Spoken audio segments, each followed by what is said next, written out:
मयि चानन्ययोगेन भक्तिरव्यभिचारिणी विविक्तदेशसेवित्वम्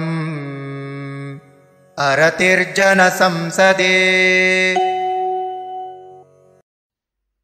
मयि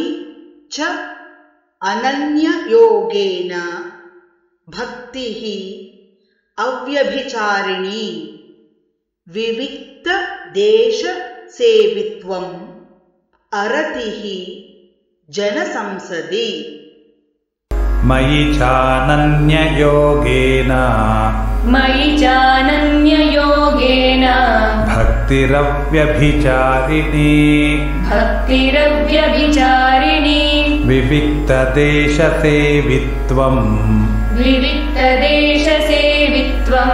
अरतिर्जनसंसदि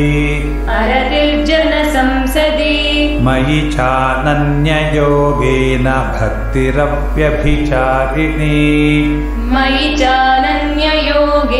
भक्तिरव्यभिचारिणी विविक्तदेशसेवित्वमरतिर्जनसंसदि मयि चानन्ययोगेन भक्तिरव्यभिचारिणी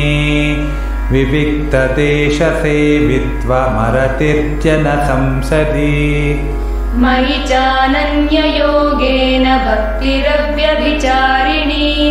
विविक्तदेशसेवित्वमरतिर्जनसंसदि